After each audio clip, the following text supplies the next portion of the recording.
This is part 39 of the Digital DJ Tips Learn to DJ free email course. This video accompanies an email which, if you're signed up, you will have received, but if you're just watching this on YouTube, please go and sign up for the whole series. It's completely free, and your weekly email has got tuition and links to further reading, also community features and lots of other stuff as well. So it's not just about these videos, and like I say, it's free. You get one part a week for 50 weeks. It's at digitaldjtips.com/join. So we're on part 2 of mixtapes. We're talking about why you'd make a mixtape, what you'd put on it, who you'd make it for, how to record it, and what to do once you've recorded it. And we've reached that stage, what to do once you've recorded it. There goes my phone, but we're going to ignore that. So the thing to remember here is that you've got your mix recorded, you're pretty happy with it, or you wouldn't have got to this stage. Last week we were talking about getting it right, so you're pretty happy with your recording, but there are 1 or 2 things you can do next which will just give it a little bit of polish. And I'll tell you exactly what I do. So we have a WAV file or another lossless audio format file, but probably a WAV recorded on our computer. We want to just tidy that file up before we give it to anyone else. The software that most people use, and I'm going to recommend, is called Audacity. And the reason for that is that it's free and it's for every platform. Go get Audacity. There's one thing you're going to want to do, just because you're going to miss it at some point, even if not now. And that is, for Audacity to output MP3s, you need what's called an encoder, and it doesn't come with the software. You just have to go and get it. So when you download the software, it will make it clear, look, you've got everything apart from an MP3 export file here. You need to go and get an encoder for it, and as I say, it'll make it clear. If you get stuck, just Google Audacity MP3 encoder. Someone will tell you how to do it. Just jump through that little hoop so that you've got that in place as well. And once you've done that, Audacity's amazing software. Great, I've been using it for a long time. I used to use something called Wavelab on the PC, but Audacity can do everything I need, so I just don't bother with anything else now. So get that on your computer and load your WAV file, load your big long hour-long mix or however long you've done into Audacity. Now there's 2 things that you can do here to improve the sound quality. The first thing is called normalisation. All normalisation means, weird word, but all it means is making the mix as loud as possible without getting too loud. So when you apply normalise to a mix, it will listen to the whole mix, if you like, scan the whole mix, audit the mix, it will find the loudest point, it will set that to as loud as it can go, and then it'll move everything else up accordingly, assuming that your mix has got a bit of what we call headroom, i.e. when you recorded it, you left a bit of space. And that's a really good feature, because it means that when people are listening to your mix online or on a CD and their equipment is set to a certain volume, when your mix comes in, it'll be as loud as possible without being too loud, without distorting, as opposed to them having to turn everything up. And it just makes you look more professional if they're not having to do that. But there's just one other thing that if you're going to be really clever, you can do as well. I'm not going to tell you the ins and outs of this because you can research it for yourself, but I'm going to tell you the principle. That is applying a small amount of compression. Now, compression takes out the very, very, very highest notes, the very loudest notes, just the very loudest, and just tempers them a little bit.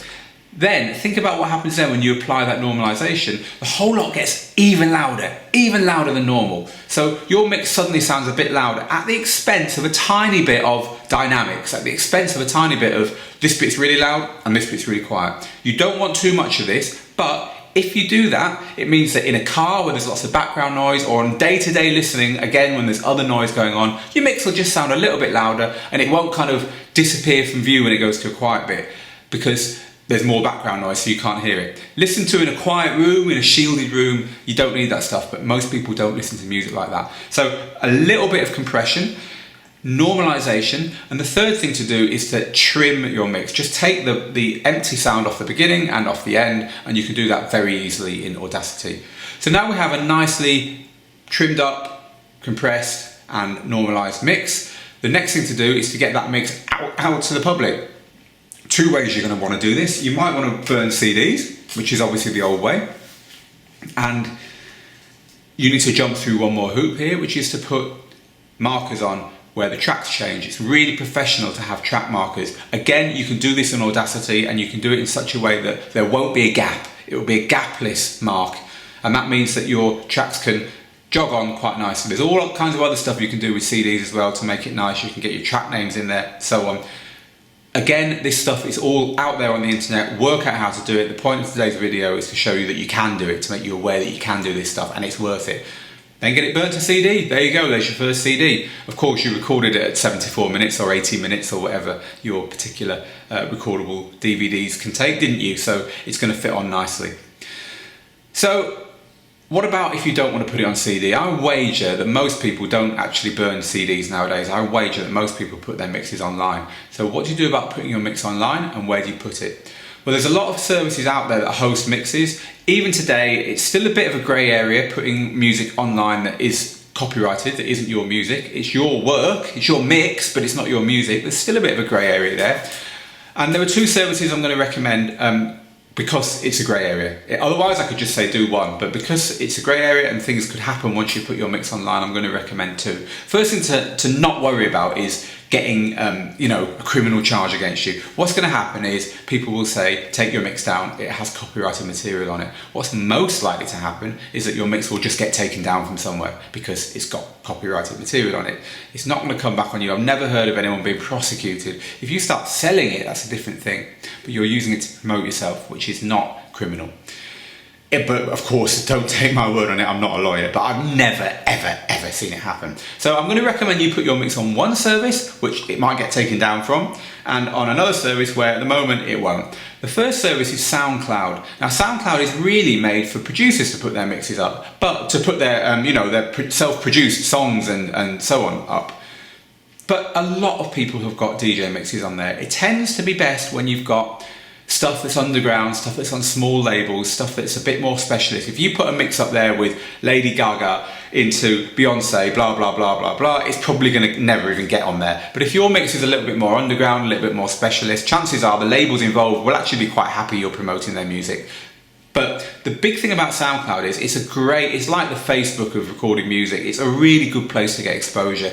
You play SoundCloud correctly, you can get a hell of a lot of listens to your mix, more than anywhere else. So it's worth trying it on SoundCloud, but be aware that it might get taken down or you might not even manage to get it up there. That's soundcloud.com. So the fallback is mixcloud.com. Now I love Mixcloud. Mixcloud is especially for DJs, it's especially for DJ mixes, it's legal for DJ mixes, and it is set up so that you can put your mix on there, you can put track markers online, and you can say the name. In fact, you have to name all the tracks on your mix. And as you are listening to a mix on SoundCloud, it moves through your tracks so people can see what track they're listening to. It's a really neat system. It won't get you the reach of SoundCloud, but Mixcloud's really nice in the way it's presented, and there's a lot of good stuff on there. You find a lot of big name DJs on there as well. So you're among people who you're probably aspiring to. I recommend you use Mixcloud and SoundCloud along each other. See which one works for you, see which one works for your music, and once you've got your mix up there, of course, it's up to you to promote it. Get it out everywhere. Stick it on the bottom of your emails. Every email you send, come and listen to my mix. There's a link. Put it on your Facebook, on your Twitter, put it on your own website. You have got a website, haven't you? If not, get one now. That's the kind of thing that's going to get you noticed, and that's the kind of thing that over time will build into a following for your music, especially if you do these mixes once a month or once every couple of months and you keep at it. It's not going to happen overnight for you. So there's lots of ideas there for getting your mixtape perfect and then getting it out there to people. Thank you for watching. I'll see you in the next video.